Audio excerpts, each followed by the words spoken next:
There's just a few more people in the waiting room that I need to admit, so we'll give it about 1 more minute before we get started.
Okay, that looks like everybody's connected.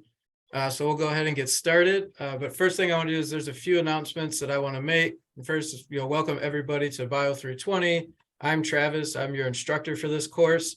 And kind of as a disclaimer almost so that we're on the same page, in the past, students have had mixed opinions on the format of this course.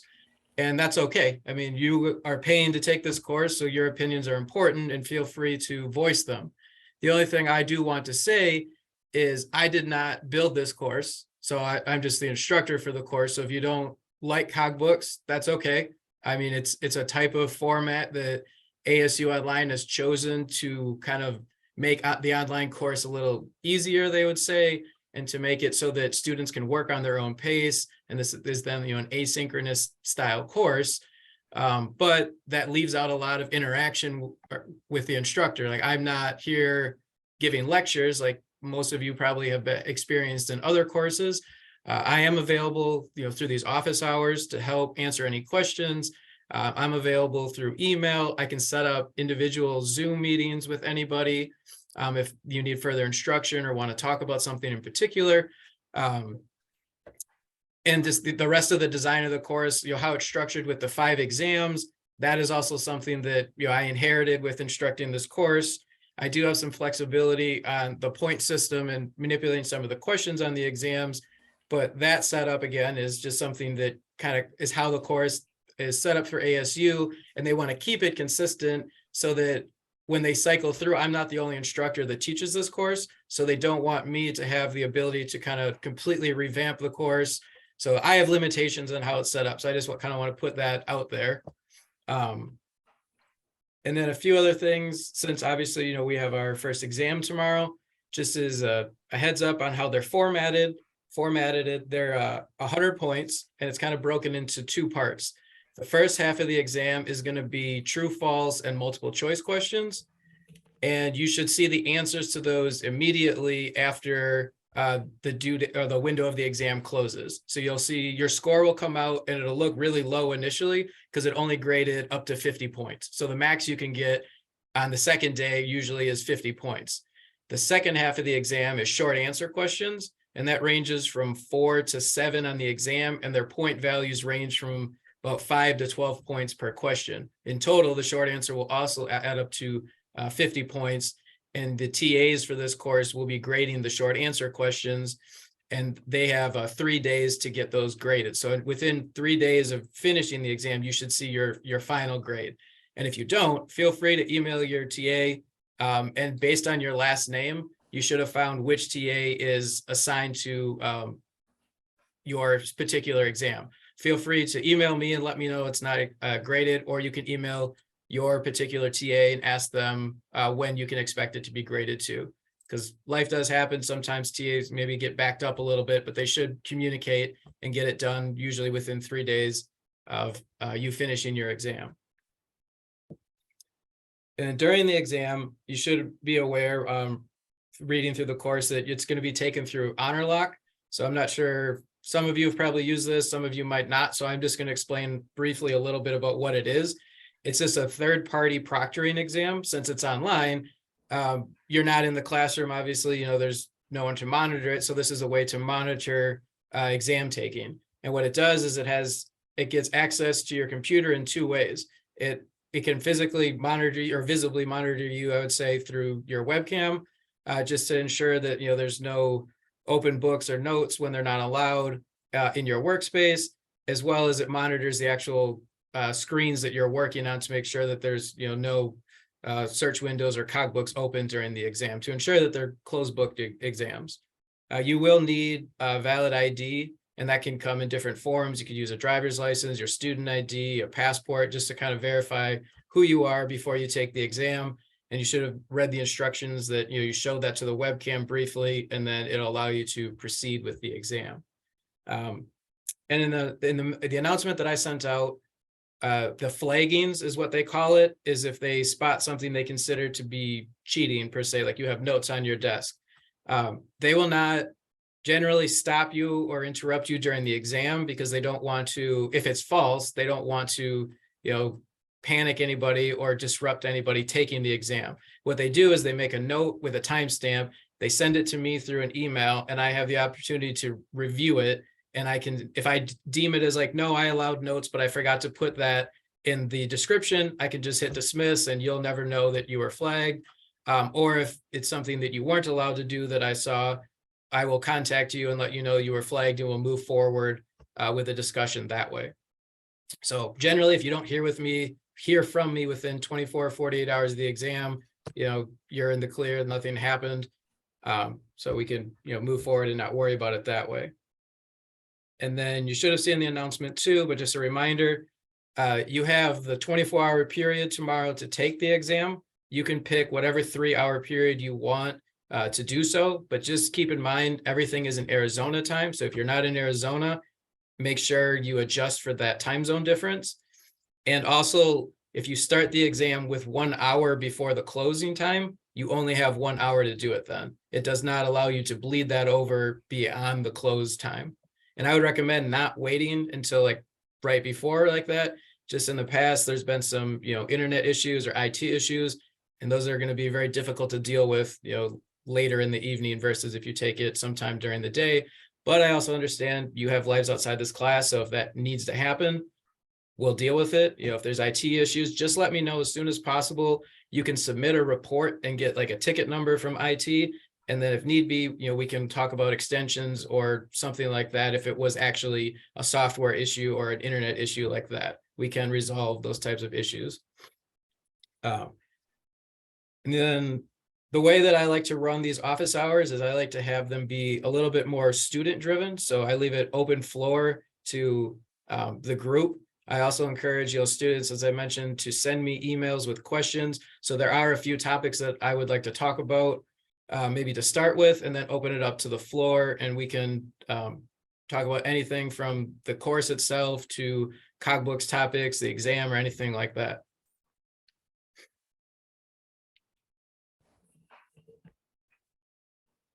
So I got several emails. I'm going to share my screen.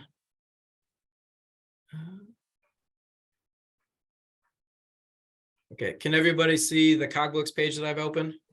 Yes. Yes. Okay, so I got several emails about this equation and where a lot of the numbers come from.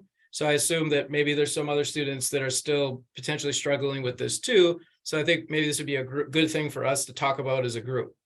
So the whole point of this equation is to solve for S. And what S is just an estimate of the total number of species in a community, or just a given area of land or water per se. And the way it does that is it combines two parts. The first part, this S sub OBS, that's species observed. Those are the actual number of species that you observed during some type of survey. That could be a visual survey where you went out and, you know, walked through an area and marked off the species you saw, or it could be for a, you know, 2-day trapping period, and it's all the different species you caught during that trapping duration. And where that comes from is this data table down here. And one thing that I think makes this a little confusing is this is 3 different communities, but they combine it all in one data table. And when doing that, they have to put zeros in here when nothing was observed. An alternative way to set this up would be to have 3 different data tables, and community A and B would look the same because they had values for every single species here, but then for community C, they could have just cut these bottom 4 out because they didn't observe them. So what we do then is for each individual community for species observed, we just count up the number of species, just like wood frogs would be an example of a species that have a value of 1 or greater. So for community A and B, what is S observed?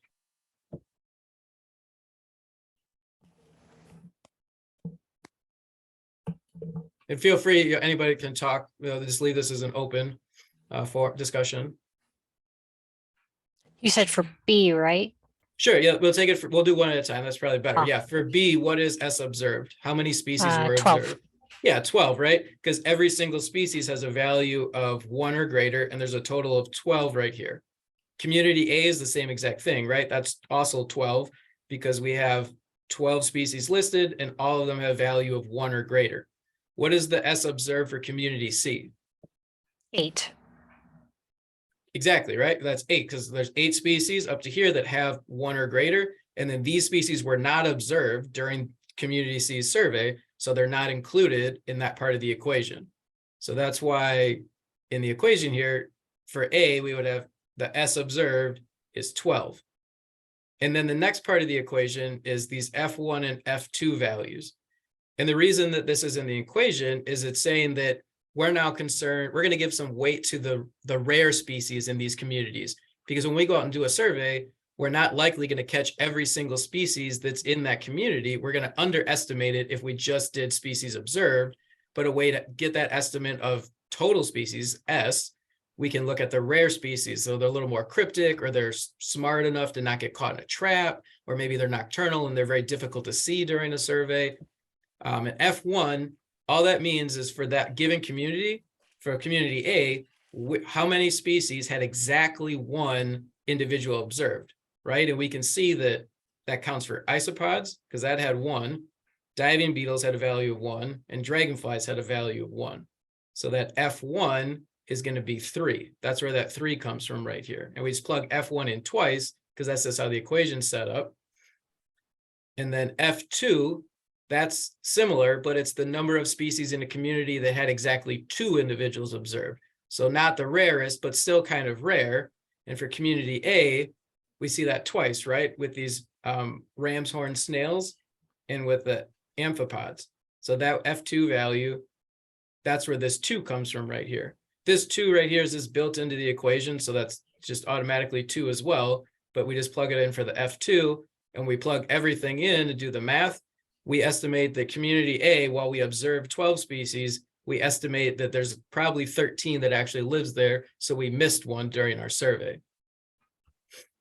What about communities B and C?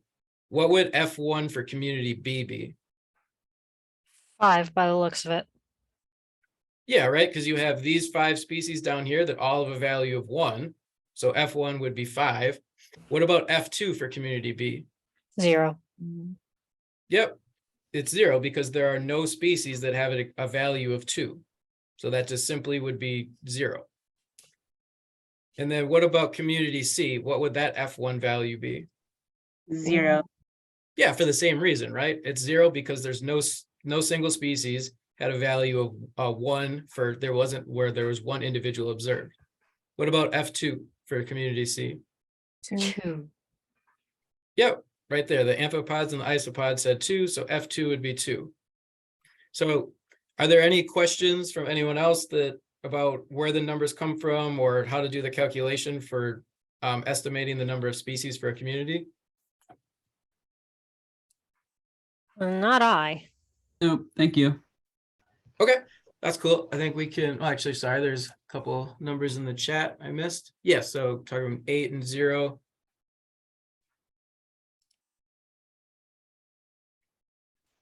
I'm sorry I got here late, but do we have to memorize the formulas and then will we be using the log natural one? Oh, no worries about the time. You can come in and leave at any time we want. So this is just an open session for everybody. To answer your question about memorizing the equations, that's a fair question. No, you will not have to, for this exam, memorize any of the equations. If you're asked to do a calculation, you will be provided the equation on the exam. If it involves the natural log, you will have to have an ability, like a calculator of some sort that can calculate the natural log. And you can use a calculator, a handheld scientific calculator, a handheld basic calculator, as well as you can use a calculator that comes with your computer. If you want to open that up on the screen and use that during the exam, that's allowed as well. Thank you. Yep, no problem. Will Honor Lock let us open up that calculator though? I have put in that you are allowed to do it, so you should be able to do it. And if you can't, send me an email. I'll double check that for sure after the exam, but I set that up in the beginning too purposely because it asked me what you're allowed to use, like scientific or basic, and I can check those off for Honor Lock. Okay. I have a calculator, but I've just been reorganizing and I have no idea where I put it. And that's fair. And that's why I said, whatever you have, I try to just make it as, easy as possible to, whatever calculator works best for somebody. So. Can you, I'm going to have to hop off soon for a work meeting, but can you go over the rank abundance curves? I know that in what we're going to need to understand is plotting rank abundance curves. Are we actually going to need to plot them? So that's, stop. These are the curves you're talking about, like right here, right? Yeah, that's correct. Yeah, no, you will not be able, you will not need to plot these at all. You'll have to interpret them. So there's a couple things that we can get out of this. And this is one of the things that I wanted to talk about too. So this is actually a great segue. So you can get a couple of pieces of information out of these plots. So you can get species richness out of these plots, and you can compare the two communities, right? So if we look at on the left plot here, we have community B and community A. Can we determine which community has a greater species richness by looking at these plots? Yes. Yeah, community B. Community B has a greater richness. Oh, community B has a greater richness. Community A has a greater evenness. Uh, Yeah, sorry, I'm backwards. Other way around. Okay, that's Community one B is greater answer. evenness, and community A is greater richness. At least here at the beginning, right? Well, let's back up a step. What do we mean when we say richness? The number of species, different species. species. Yeah, so the number of different species. And how do we know how many species each community has from these plots? How do we determine that? The points. Y-axis. Actually, for richness, we don't need the y-axis. We just need the number of points, right? So this is 1, 2, 3, 4, 5 total species. And this is 1, 2, 3, 4, 5, right? Oh, so they're the same. Yeah, so richness would actually be equal for these two communities. What about on the right here? If we're just talking about richness, now number of species, would it be the same for the eucalyptus plantation and the primary forest? No, community A has greater richness. So Or the primary primary forest, right? Yeah. Yeah, so this has greater richness because it has more dots. So it just has total number of species is greater.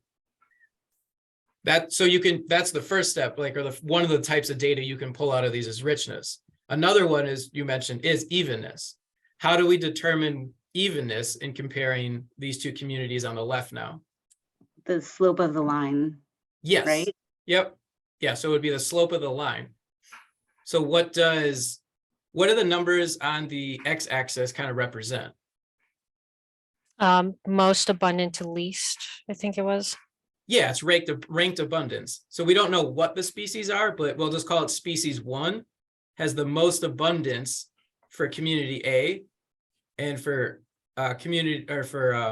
species 2 it's a little bit less abundant, and the abundance goes down across the different species here. So there is a difference in species abundance, and that would tell us that there's a difference in their evenness, right? So the evenness goes down, so there's less evenness in community A, and the evenness in community B is going to be the same because it's actually the same height, right? Yeah. So from the second table with the eucalyptus plantation in the primary forest, would it be correct to assume that maybe, with where there's more evenness, there's more abundance of those species? So like early on in the primary forest, maybe those species are a little less common in general. Well, if there's more abundance, they would probably be more common in general, right? Okay. Because that's relative abundance, is this how relatively are they abundant in this area? And there tends to be more of the species on the left and less of these types of species as we get to the right, because it goes Okay. down. Yeah, I'm looking at it backwards. Okay. And no worries. But it's the same kind of pattern right here. Even though they both now have a negative slope, we would say that the evenness is still less for the primary forest, the green dots, than it is for the eucalyptus plantation or the purple dots, because that steepness goes further down than the purple. That is helpful. Before I have to hop off, I just have one question. I noticed in CogBooks that when you when you go in and you do the follow-up, like say you don't understand, you're trying to get more material, so you don't understand it. It gives us different videos we have a Discord chat going, and it gives us different videos, and then it sort of locks you out of the option to see additional material in that. Is there a way to change that? It shouldn't lock you out. Yeah, that's not sounding good. Because if you use the drag me button, and if you drag it to like 50% or below, which I encourage because that just opens up new materials. So it could be related to the drag me button, because if you go through it, then you drag it and say, I understand it, it won't delete them, but it'll remove them from view. So you might have to toggle that drag me button back a few times to reopen them. Because some of us had different videos that we saw for the same section.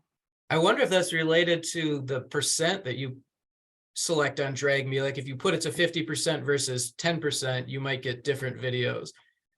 It's odd that you wouldn't all see the same thing. I'll play with that a little bit tonight after these office hours and check on that. Okay. I only ask because some of the videos that other people saw were far more informative than what I saw on a specific topic. And I was like, oh, that doesn't show up for me. And going back and looking at it, still didn't show up. So thank you. Yeah, no problem. I mean, that's a little, I mean, I'm glad you informed me. I'm more disheartened with CogBooks because every semester it seems that there's some issue they have, but like having errors in CogBooks in the past and having to correct those, but try to move forward, and the more information that you as a group provide me, I can make sure you all have the same information, but I'll look into that for sure. Yes, were there any other questions about these curves? Or is there something that didn't make sense that we talked about so far? I think that for was. these- Oh, I'm sorry. Oh, no, go ahead. For these two figures, like A and B, they're not like directly interconnected, right? Because on the left, A and B have 5 species, and on the right, eucalyptus has 5 and primary has 16. Or am I reading it wrong? Nope, you're correct. Yeah, these are 2 independent studies that they just gave you like 2 examples and put them next to each other because they have the same axes. So I think they wanted to, this one is, I think, just a general example because it doesn't even tell you like what the animals or species are. This one talks about lizard species, so it gives you a little bit more information. So yeah, they're not related to each other. The same concepts apply, but they're different data sets.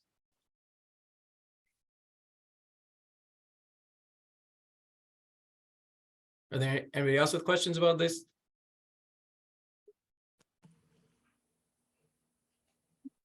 Not for me. Thank you for walking us through it. Yeah, no problem. Okay, if not, then there was another section that I got a couple emails from that I wanted to go through as a group. And this was with the equilibrium theory of biodiversity.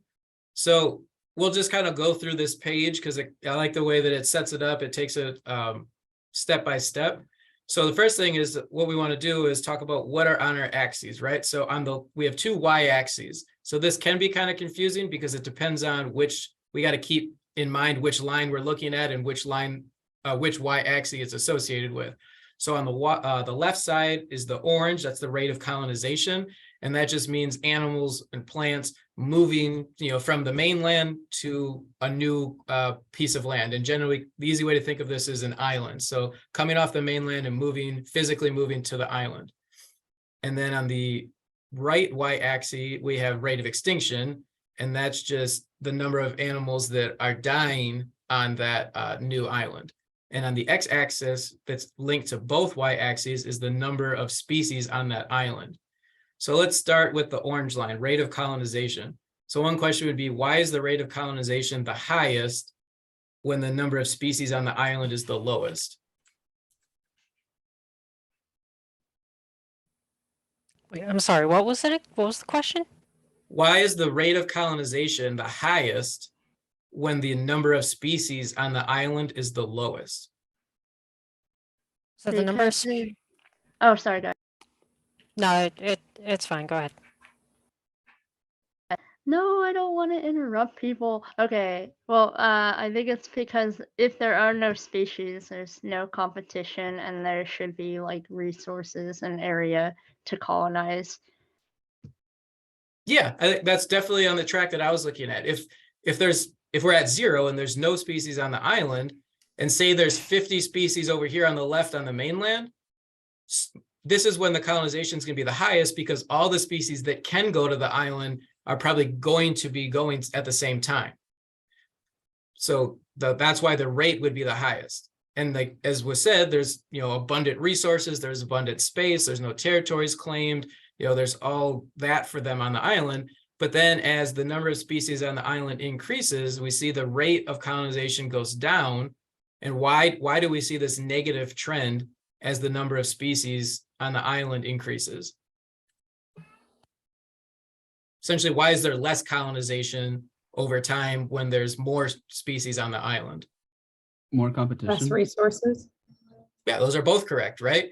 They start using up that space, and that leads to depletion of resources. It leads to competition. It leads to increased predation levels. It also leads to potential disease transmission. So the colonies, but also if we think about the mainland, why does if we had 50 total individuals, let's just say 50 species on the mainland, and 25 of them, so half of them colonized, why wouldn't all 50 colonize? Not everybody can move over there. Yeah, I mean, it's simple as that, right? Not every organism, if it's an island, maybe it can't fly, it can't swim, it just can't physically get to that island. So after we get to say this is that 25, it goes to 0, because if all 25 made it, there's no new species colonizing that island, so the rate drops to 0. Does that make sense? Yeah. Okay, and then now let's think about it from the other perspective, the rate of extinction. Why is the rate of extinction 0 when the number of species on the island is the lowest, or say 0? No species means nothing can go extinct. Yeah, exactly. Like, it's pretty straightforward. But then as we increase the number of species, we increase that rate of extinction. And this kind of goes back into a little bit of what we were talking about before. This is going to be more when competition now increases, disease transmission, predation, and parasitism. That all affects the rate of extinction. I kind of got a little ahead of myself before. Those are the factors that are going to be telling us why the rate of extinction is going up. If we have more species using up the resources and interacting and crowding in space, they're more likely to go extinct. So the more species on the island, the higher the rate of extinction. Versus colonization, to rehash that's more of how many species already came over and how many can make it. And if we get to our point of all the species that can make it, that's when it drops to 0. But then it gets a little bit more complicated as we go on, because now we say, well, what if the island's a different size, right? We have a small versus a large island. Why is the rate of extinction lower for a large island compared to a small island? There's more space. Yes, so that's one of them. There's more space. What does that allow for? More species, more habitats. Yeah, more possible diversity of habitats.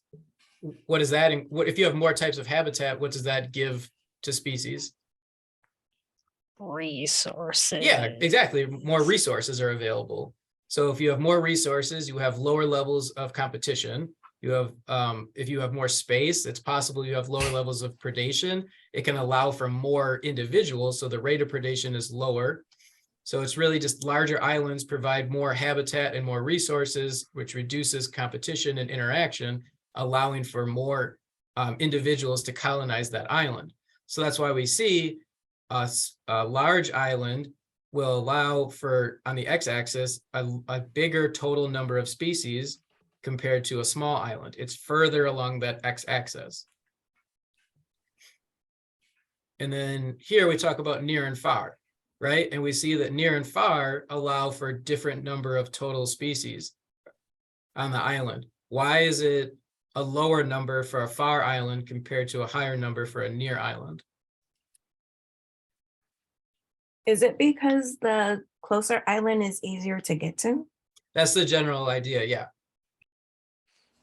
It's physically easier to get to a closer island. They don't have to fly as far, swim as long, or, you know, get on a boat somehow or stow away on another animal kind of thing. But what do all these dots mean now? Like, why do we have these 4 different dots here? What are they telling us? These are points of what? The point of equilibrium, right? Yeah, exactly. So, and what does that mean? The species rate of colonization and extinction are the same. Yes. Or they've reached a point where neither can increase more. Yeah, they intersect. And when they intersect, what does that do? Is that the number of species?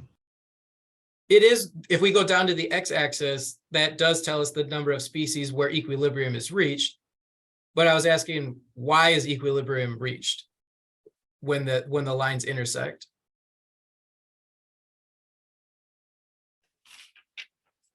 Equilibrium means stable, right? It means it's a balance or a stable number of animals. And somebody did allude to it by talking about the rates of colonization and rates of extinction. You know, if we draw a line here, right, it's a straight line to this dot, right? So those rates are equal. And if the rates are equal, that means the numbers are going to stay constant, right? So we just reach our constant number, and that's our point of equilibrium for that combination. So the lowest number of individuals will be for a small far island, and then we can have more types of species on a small but near island. And as we get, you know, the large far is the next, the highest number, and the large near is where we can have the most number of species on that type of habitat. Are there any other questions or comments or concerns about talking about the theory of equilibrium in the islands? I have a No. question. So the species that is large and near, it has a greater equilibrium. Well, the way I Or- was just describing it, it has a greater total number of species on the island than these two. Oh, okay. And the point of equilibrium just depends on where the lines intersect. So you could say that the large and far has a lower rate of extinction than the large and near. So you could compare rates of extinction or rates of colonization. Oh, okay. Thank you. Sure. Any other questions on this?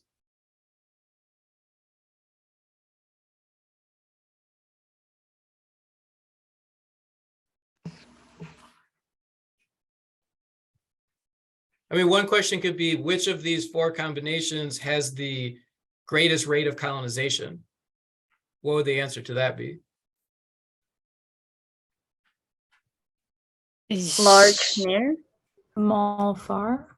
Small I near, can't- it looks I like. can't read the little. Oh. Yeah, so it would be small near, right? Because if we're talking rate of colonization, that's where the point would be the highest. And that's this combination, right? It's the rate of colonization is the highest at this point, the small and near. Does that make sense? So even though it's smaller because it's closer to the source population, that's why the colonization rate is higher. Yes, because the near part also accounts. So it's the size and the location. It still seems odd that it beats out the large near island.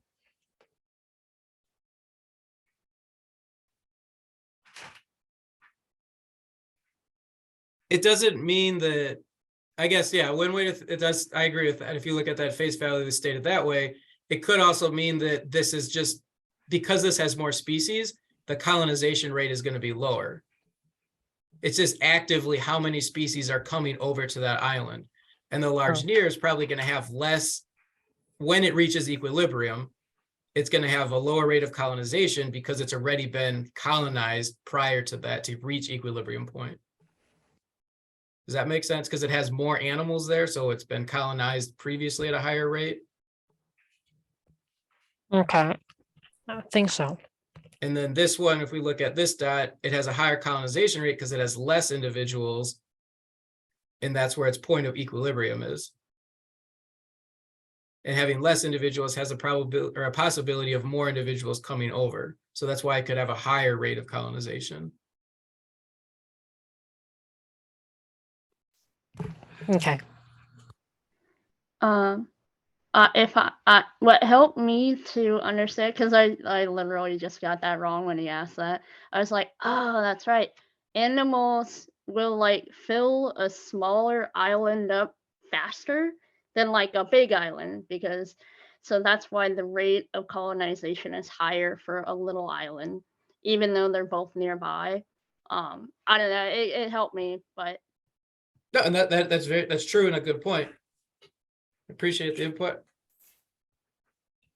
So would that mean that the large and far island would have the lowest rate of colonization? Yes. Okay, well, that makes sense then. A simple way to do it too would be to just draw 4 lines across from one axis to the other, and you can see which one is highest and which one is lowest to show which one of the points is highest and lowest. Does that make sense?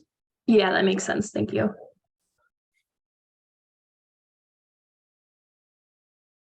Oh, this is good. Any more questions, or does anybody else think of it in a different way too? I mean, this is, a good opportunity for you to help each other as a group as well. So feel free to chime in if you want to try and explain it in a different way too. So if I'm reading this right, then the island, the large far island has the lowest rate of colonization and the lowest rate of extinction. Yes. That is correct.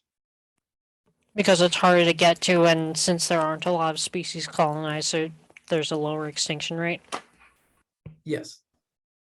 You'll have the fact that it's large reduces that extinction rate, so that's why the slope is lower. And the fact that it is far means that not as many animals can get to it, so that's why the total number of species is further back, and it'll be lower on that rate of extinction curve.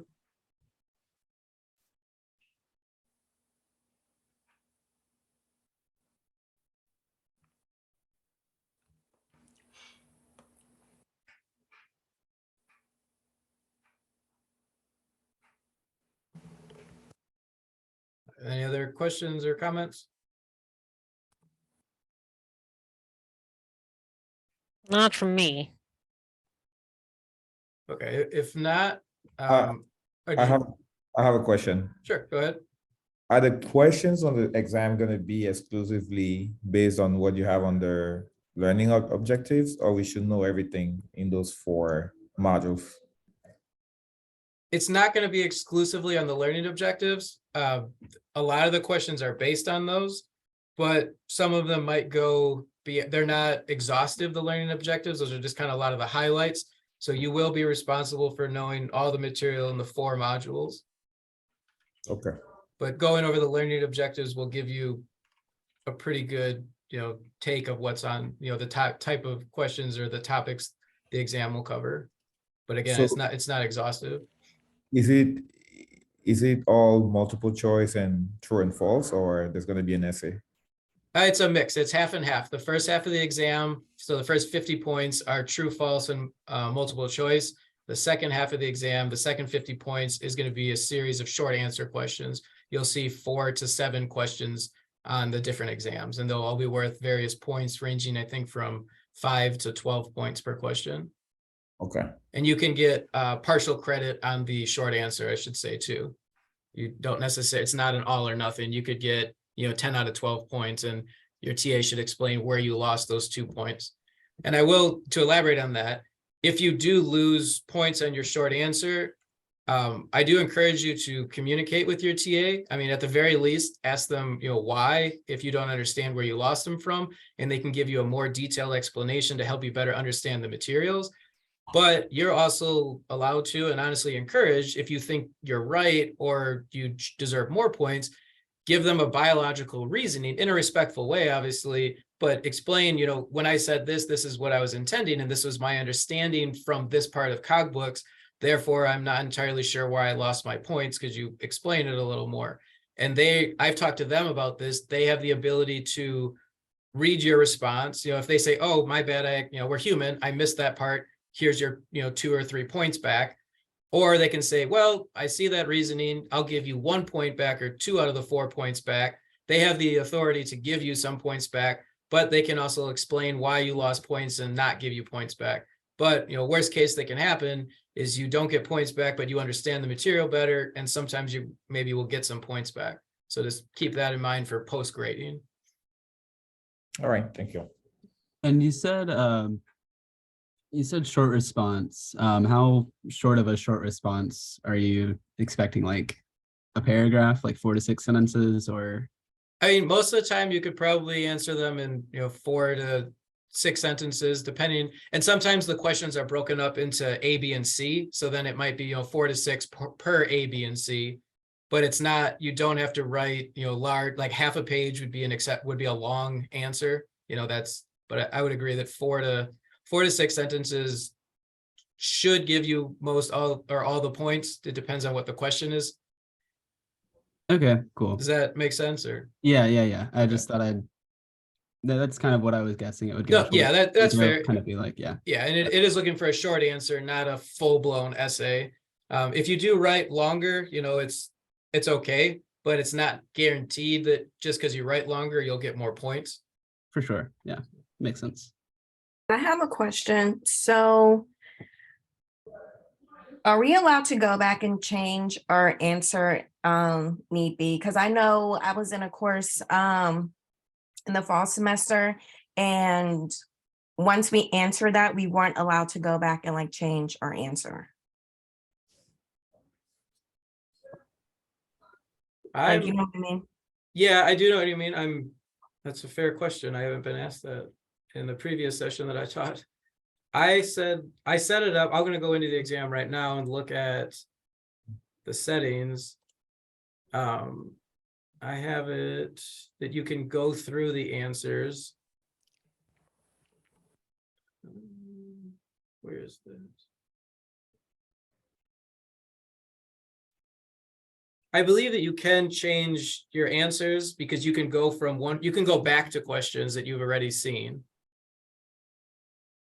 I can make it that you can change your answers, and then whatever your final answers will be submitted when you hit the final submit button. Okay. So I'll go back in and make sure that that is the option. I didn't even think about that. I don't recommend second guessing yourself and changing a lot of your answers. There have been some like scientific tests on this, and it's been shown statistically that when we as humans second guess ourselves, we're more likely wrong the second time than we are the first time. So be careful changing your answers. Trust your gut. If you feel you studied for it, trust your gut, unless it's like a calculation question and you're like, oh, I did it. I see I did the math wrong or something, but I would, put a little hesitation to changing your answers if you go back. You do have 3 hours to do the exam. So once you finish it, you can go through it a second time, but if you finish it, I don't think you need to spend all 3 hours, hemming and hawing over every single question multiple times.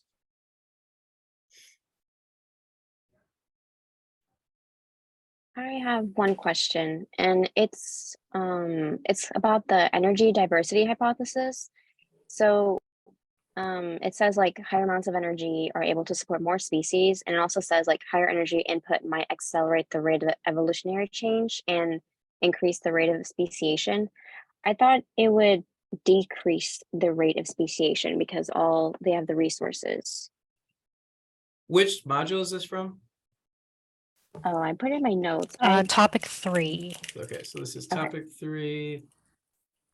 Under the three important processes, when it talks about potential of evapotranspiration.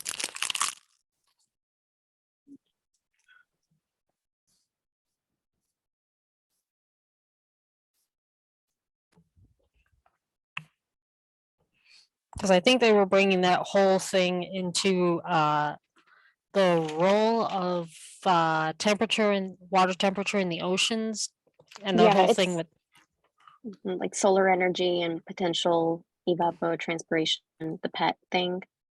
yeah. Yeah, it's the module with the 4 graphs and the blue dots. Yep. The Okay. linear graph. I found that Okay. now. Sorry. What was it? Can you go back to the question? Yeah, so it says like higher energy input accelerate the rate of evolutionary change and thereby increase the rate of speciation. I thought it would decrease the rate of speciation because it's like higher amounts of energy and have like more availability to resources. So I thought it Yes. would decrease. If an animal has higher rates of energy input that it can expend, that leads to higher speciation or events. That's what you're understanding out of it, correct? Yes. Yeah, and that's because they don't have to allocate energy to other like survival methods. They can allocate it potentially to Oh. evolutionary mechanisms. Gotcha. Okay. I was just confusing myself, but you cleared it up for me. No, that was a good question. I think there are some questions in the chat.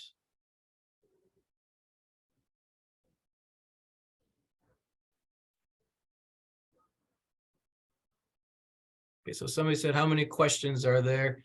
And that's going to vary from exam to exam. There's going to be around 30 some questions total. That'll just depend because each exam has a different amount of short answer questions, but it'll be around total of 30.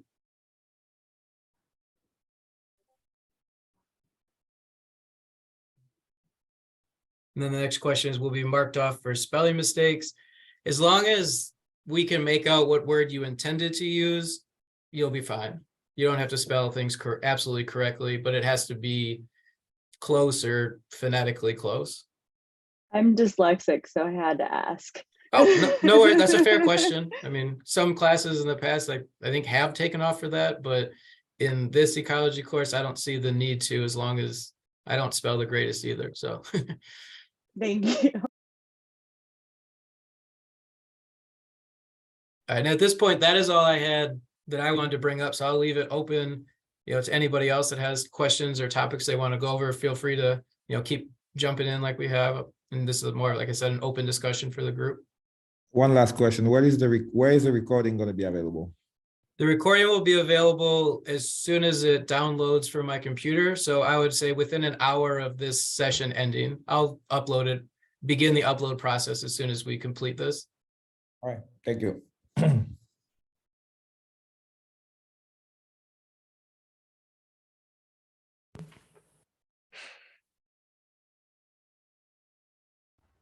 I had like a 2-part question.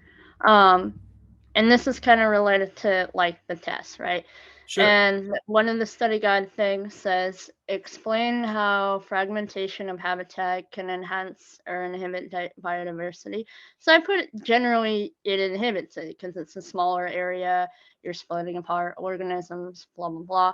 But there's like part in the book where it says it can enhance biodiversity by increasing edge habitat and edge species, and that increases heterogeneity.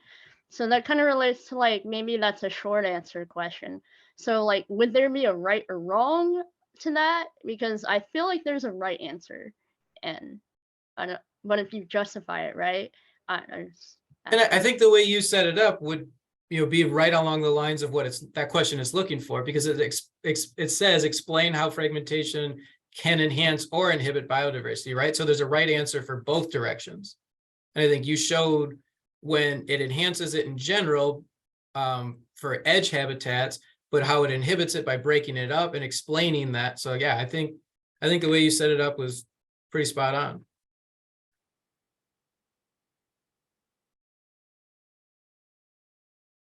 remember they had the example of does anybody remember what bird that was? That was the edge species where they do better on edge habitats? Wasn't It was the, the cow pigeon. Yeah, the cowbird. Yeah. Yeah, so that's the section if we want to go back and review of how it can actually enhance biodiversity for certain species.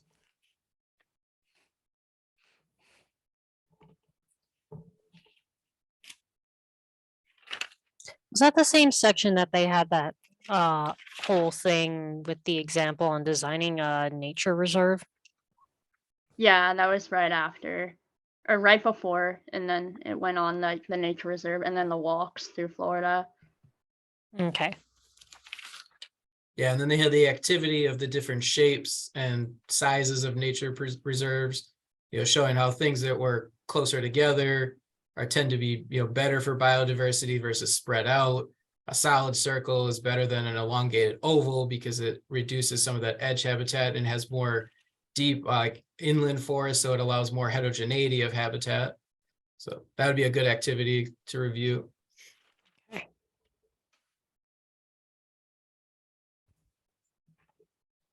And then it does talk about, there's another way, something that I've thought about from this question. They talk about corridors in that section, remember? Does anybody remember what the corridors are used for? A movement between fragmented habitats. Yeah, so generally we would think of that as a good thing, right? It allows movement like across a road, I think is the example they use, that like land bridge. Can anybody think about how corridors could be bad for certain animals? Can let in predators, poachers, diseases. The isolation can sometimes be what saves the population from going completely extinct. Yeah, I think that's a good one. What about if there's one corridor, and that's where there's a lot of animal movement. How could that be bad for certain types of animals and maybe good for other types of animals? If it's disturbed, there's no pathway or corridor for that species to travel through anymore. So then that's just fragmented or habitat fragmentation. Yeah, I mean, that's definitely true. What about predators? Do you think they Steady would? food supply if they can predictably stock one area. Yeah, if they know that this is, they say wolves or bear know this is where the deer co-crossed, they just sit there and pick them off, right? So it might become a very dangerous part of the habitat for prey, but very profitable for predators.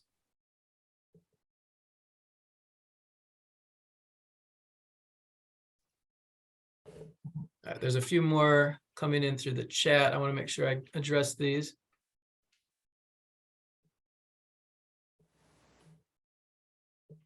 Okay, so one asked, asking for the difference between an ecological envelope, a realized niche, and a fundamental niche.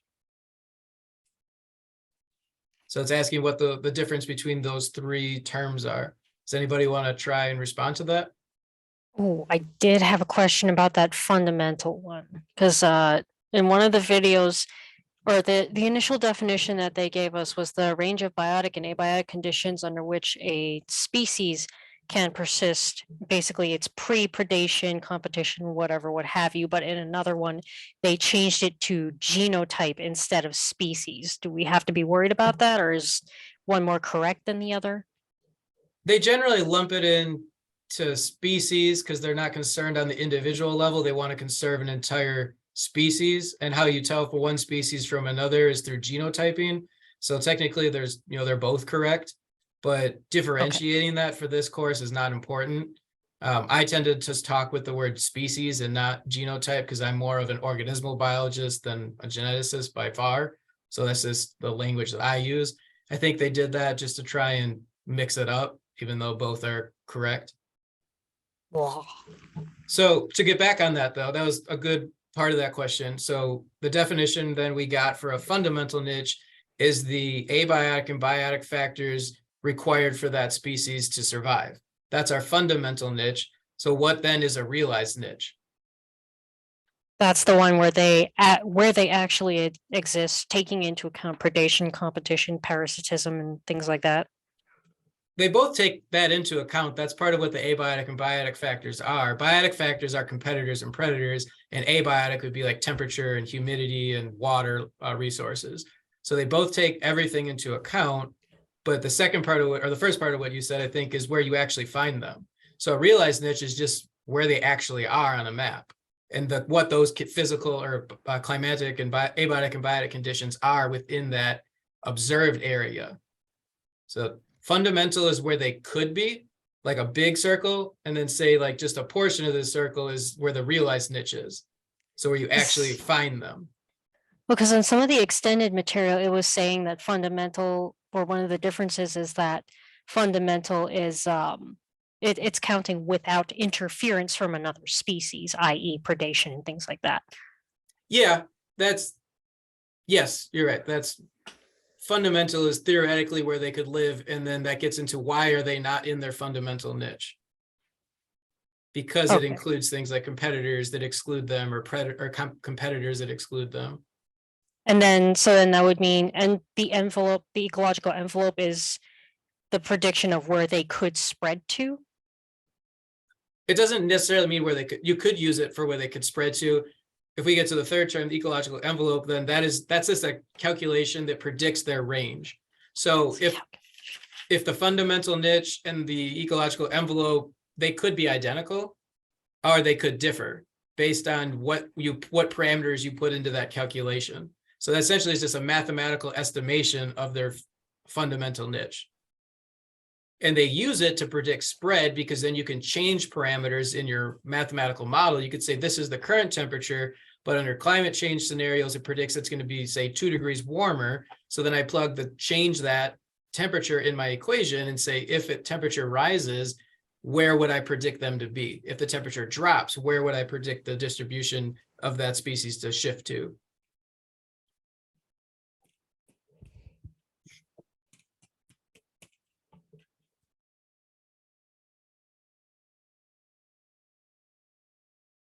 Are there any questions or comments on those three terms?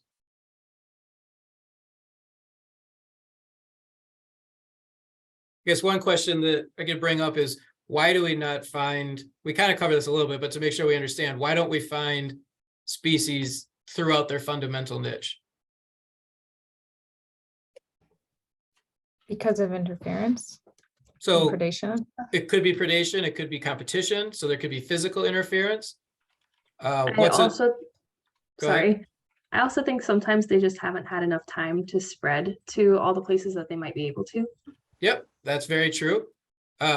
Say we have species on the mainland and there are island system way out in the middle of the ocean that have the exact same habitat on the mainland, but we're talking like a little lizard species. Is there a reason that lizard isn't out on that island? Can't get there. Have a man to get there. It can't swim there, right? It can't fly, so it just physically can't get there. So there's a land barrier, or a water barrier, you could call it, preventing it from spreading to those areas. And it could be, sometimes it could be those matrices in the middle that prevent organisms. So something like a salamander that's very dependent on moisture, right? Maybe it could physically walk, the distance it could reach, but there's a desert in between. And if it walks through that desert, it's going to dry out and die. So it can't disperse from its original population unless it's, humans interfere and carry it there. So there's many reasons why we don't find organisms spread throughout their, theoretical fundamental niche.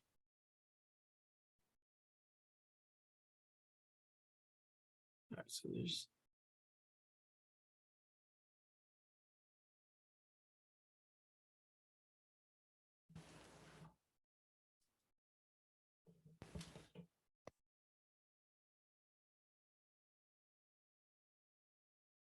And then there was another term, was it the geographic range? I think. Somebody remember what that was?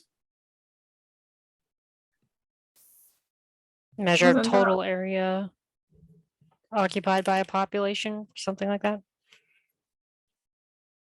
Yeah. So I think somebody had a question before of why don't we find animals, you know, throughout their entire geographic range. Barriers. It could be barriers, but if we look at, I'm going to share my screen again real quick. You mentioned something about random interruptions of habitat. Yes, that's yeah. So part of that is actually the scale of which we measure at, right? So if we say this is the species geographic range where they can be found, are they going to be in every single pixel, you know, in this habitat? Nay. Yeah, really not. If we zoom in at it, this map right here shows that it's kind of broken up because they can be like throughout this general range, but not just not in every specific habitat. So the geographic range is literally just going in at a finer scale and kind of measuring the total amount of area that this, you know, particular organism or species is inhabiting. And the finer scale we do that, the more accurate an estimate we can get for that range.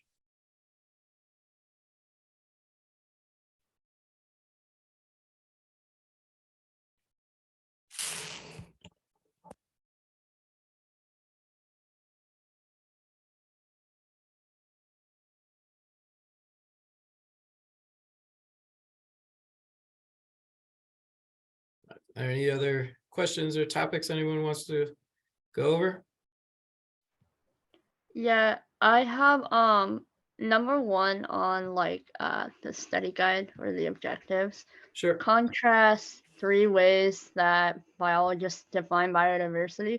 I'm pretty sure I put the wrong answer. I put like abundance, heterogeneity, and species range. But like Google, of course, tells me ecosystem, species, and genetic. I don't think we've touched on genetic though. Not very much detail. The very first module, I think the first part of that module, there's a video that goes over all 3 of these. And I mean, there's not a lot of, the rest of the module doesn't touch much on genetic diversity. Do you remember what the video described it as? I feel like I definitely watched it, but now I can't remember. So I don't know if someone else.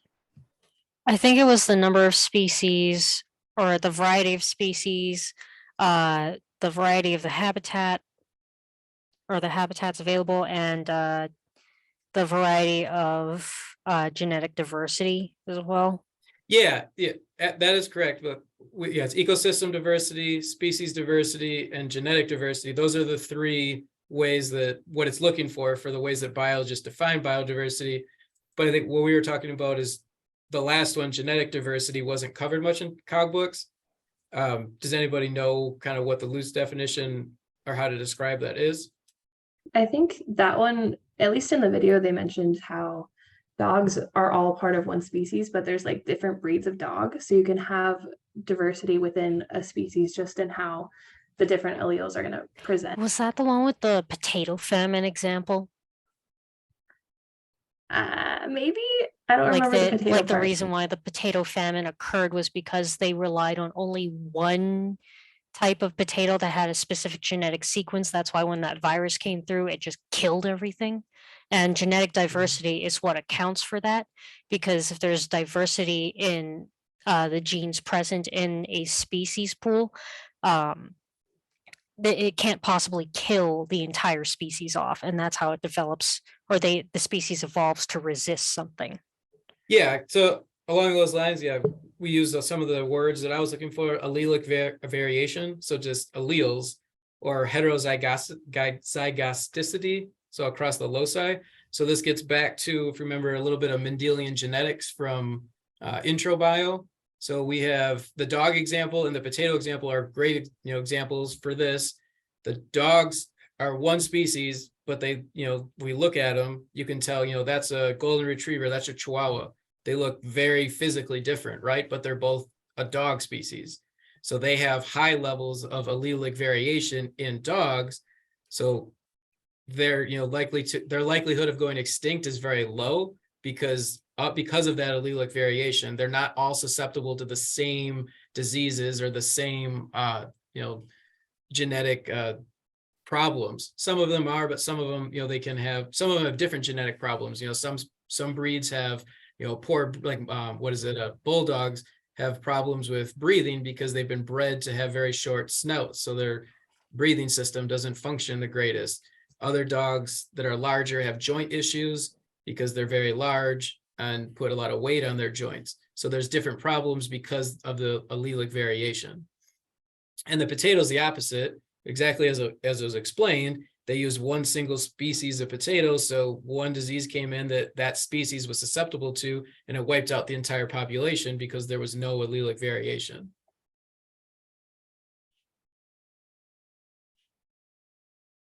And then the other two, species diversity, how do we define that?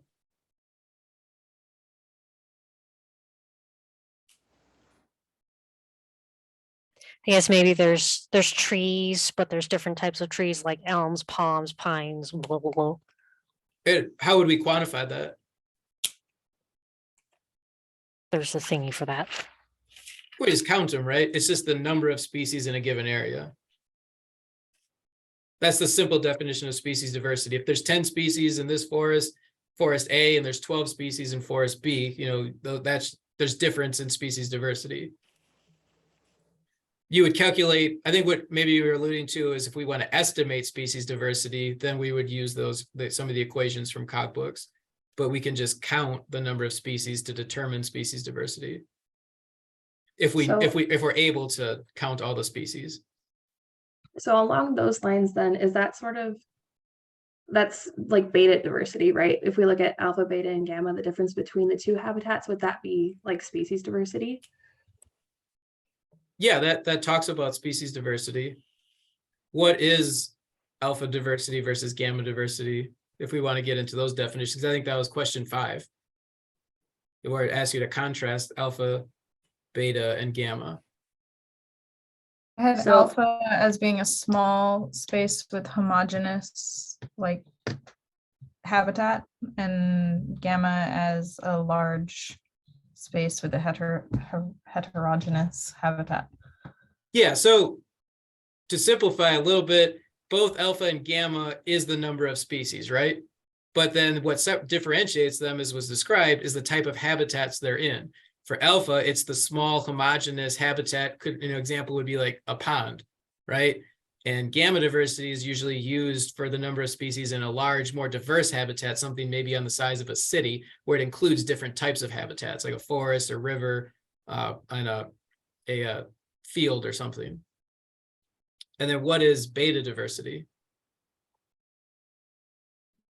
The difference between alpha and gamma, like species not found in one but found in the other. Yeah, I think it could be the difference between alpha and gamma, or it could be the difference between two alpha, communities. It's just the difference between two different communities. It doesn't necessarily have to be an alpha versus a gamma. And in the chat. Yeah, and so somebody answered in the chat and gave us the correct answers too. It's awesome.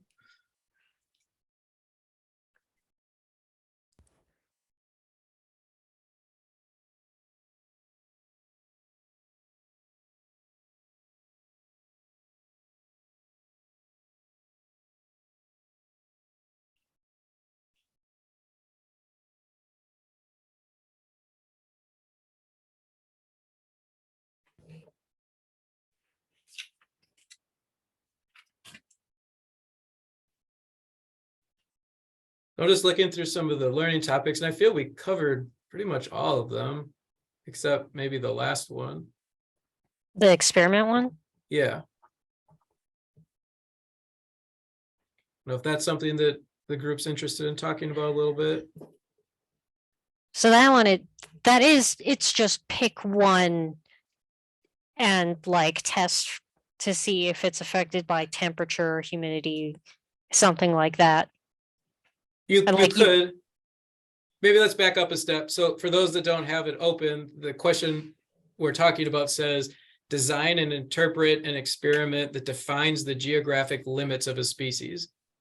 And then I think what you said was you could use, you could test temperature to see if that determines the geographic limits of a species, correct? Yeah, and then like that's the variable we're focusing on, but I know they were talking a lot also about different factors that might affect it, I guess. So I guess if this says design an experiment, if we want to test temperature, let's just go with that for now. And then we can get into other factors potentially. How would we set up an experiment to test if temperature is limiting, say, let's call it a plant. If temperature is limiting plant A's geographic range, how would we test that? Where would we do it? So the control would probably be either in the natural environment or actually a greenhouse. And I know that they did, or the example that they had, they were planting outside of outside of the fundamental niche to also test to see if that was a factor. So there was, I guess, probably one in low temperature, one in preferred temperature, one in high temperature. Yeah, so I think, are you talking about the monkey flowers experiment from Cogbooks, right? Yeah, this is the one that I keep overcomplicating violently. I mean, this is fair. This is a good topic to bring up, I think, because what they did in the field, because this was a 4-video segment, right? And they clarified if we just want to do like elevation, does that affect the geographic range? Then they moved them throughout the high, low, and mid elevation out in the field, right? But then they said, can you determine from that experiment if temperature was a factor? Even though we know higher elevation is cold and mid elevation is medium and low elevation is warm, can we say, is temperature actually what's limiting their geographic range? Remember, that was a true or false question. Does anybody remember what the answer was to that? It was false. Yeah, they said we can't actually rule out temperature. And why did they argue we can't say it's temperature, even though we see a temperature gradient in the field and a correlation with survival? So then it's probably just design the experiment, and it's not so much try to take into account these other factors. It's keep an open mind to the results, kind of a thing. Kind of. I think we're getting there. But what the question is, why was it false? Why can't we say that it was temperature? Because there's other they didn't variables. isolate. Yeah, exactly. They didn't isolate it. And like you said, there's other factors. So where would if we want to just test for temperature, where would be the best place to do it? Controlled environment, like a greenhouse, probably. Yeah, exactly. Maybe I would call it in the lab, right? Not in the field, but in the lab. And that could be in a greenhouse, that could be in growth chambers, wherever we can control all the other variables. So we want to keep the amount of light they get, the spacing, so there's not crowding. We want to keep the humidity the same. And the only thing we manipulate then is the temperature. And the control could be, what is the temperature maybe in its natural environment? So we keep that the same. And then to see if they do better at cold temperatures, then we have a different place where we grow the same number of plants under the same light and humidity, give them the same amount of water, soil, but we lower the temperature in one room and then raise it in another room. And then since everything's controlled and the only thing that differs is temperature, we can say if there's a difference in growth, then there is a difference due to temperature. If there's not, it's likely not due to temperature. And you could test a different variable like humidity and say, I'm going to keep them all at the same temperature, but change the humidity for different groups. And you can kind of rule variables out one at a time or in pairs. It's best probably to do it one at a time so there's no interactive effects. So what that question is looking for is, what would be your design? So what would be one of the variables you want to test? It could be temperature. Where would you do it? We would do this in a controlled laboratory setting, or we would do it out in the field. And it will depend on what your question is and how you would design this experiment. So it's just, it wants you to this could be a short answer question saying, design an experiment, and you have to lay out how your experiment would be set up, what your question is, what your test variables are, what your controls are, what your treatments are. So I think that's where this question is kind of getting at. Are there any questions or comments about it further than what we discussed? So it's kind of mainly a design question. Yeah, Okay. and it would be, if it was a short answer, it would be a little bit open-ended. So depending, and then the TAs have designed experiments and I have, so we would be able to recognize, are you missing some of the key concepts? Like I said, like a control, a treatment. Can we follow your design and does it, make sense? scientifically. So there was comment in the chat. Yeah, I think this follows, they changed the top or the treatment to different humidity levels and talked about having controls and then the different treatment variables at different percentages of humidity. And then you have to decide, like, what do you measure? You measure plant growth, plant height, number of leaves produced. So like, what is your measurable difference that you're looking for? Okay. And then you're keeping all the other variables same, like water and sunlight. Yeah, exactly. Yep.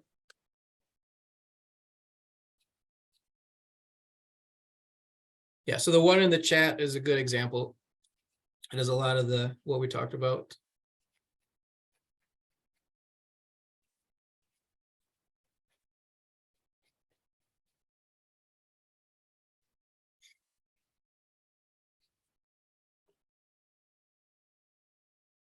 All right, is there another topic anybody wanted to talk about, or?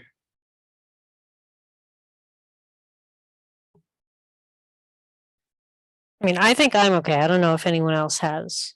Yeah, and this is open, so if people are done or they think they're good or they have other obligations tonight, feel free to hop off, or we could stay Yes. on for a little bit longer and keep talking.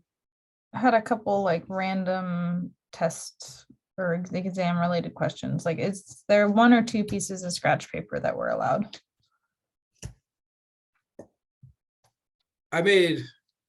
You're allowed scratch paper. I just want to make sure I made the announcement. I believe it's Didn't I'll- specify number, so I was just wondering. Yeah, so like a one Yeah. sheet versus entire stack of printer paper. I think I'll adjust the announcement tonight too, but it's my intention was you can have as much as you want because it's blank. So like if you want to write out practice to your short answer, you want to for the calculations, if you want to do it by hand, I would just show it ahead of time, like spread it out, just front and back, just kind of showing it's blank. And then as long as it doesn't leave the camera view, it's not a problem. What is that person here? The one that had the laptop hooked up to a monitor?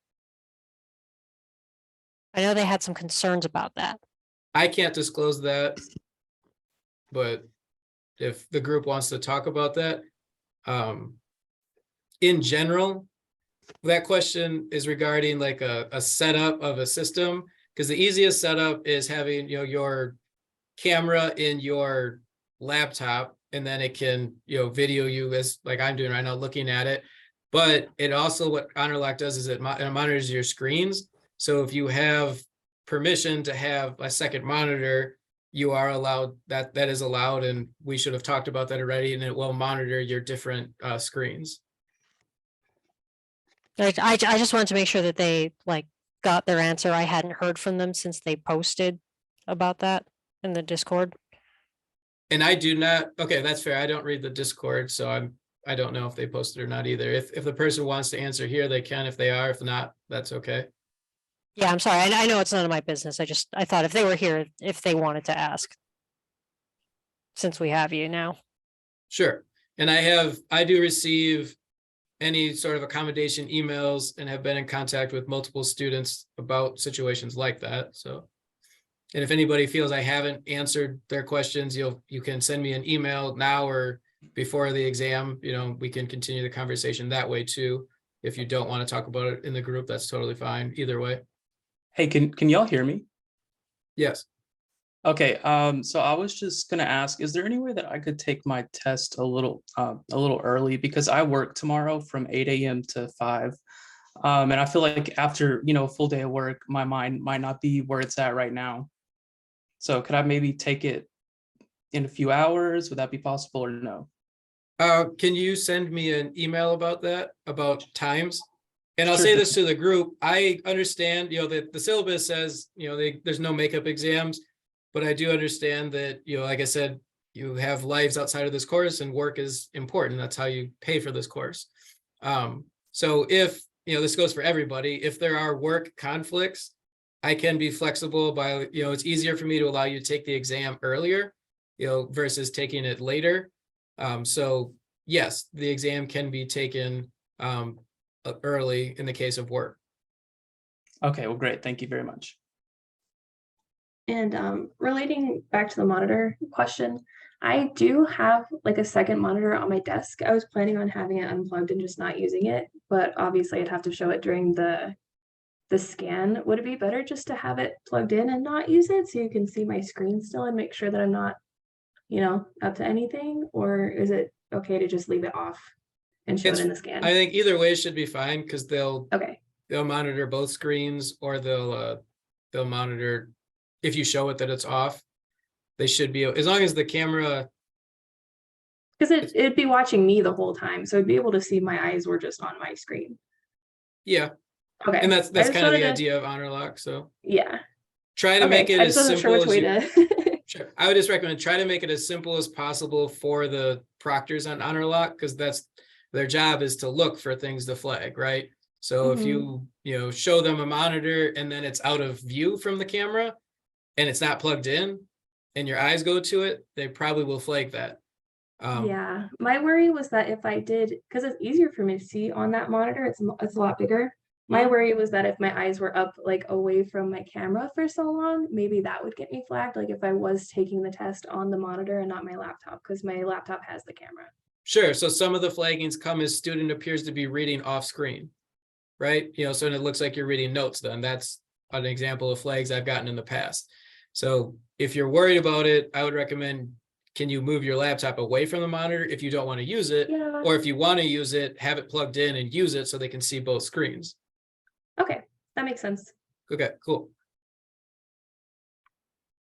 And are we allowed to ask you questions tomorrow? Or if we like come up with any last minute things, do we ask you, or is it? Yeah, you now can the send time me to an ask? email or a question anytime you want, other than while you have the exam open, because they'll see that Okay. and you're not Yeah, allowed to email yeah. during the exam.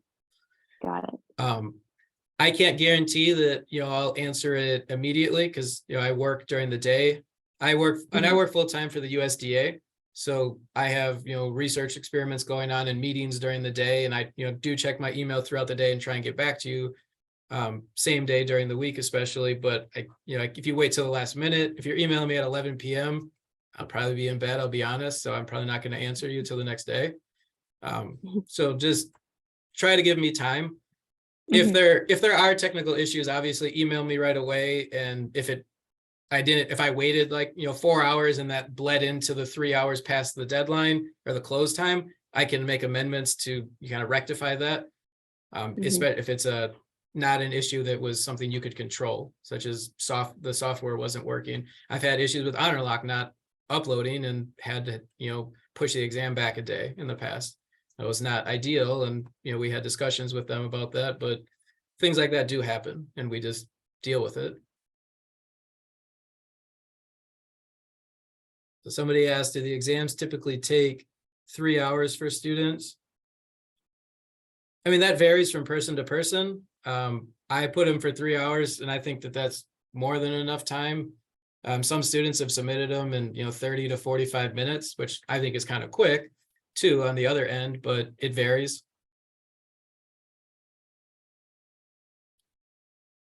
I don't think on average it should take the whole time. It wasn't designed to be a 3 hour exam, but I understand everybody works at different rates. So if it does take you the 3 hours, that's perfectly fine as well.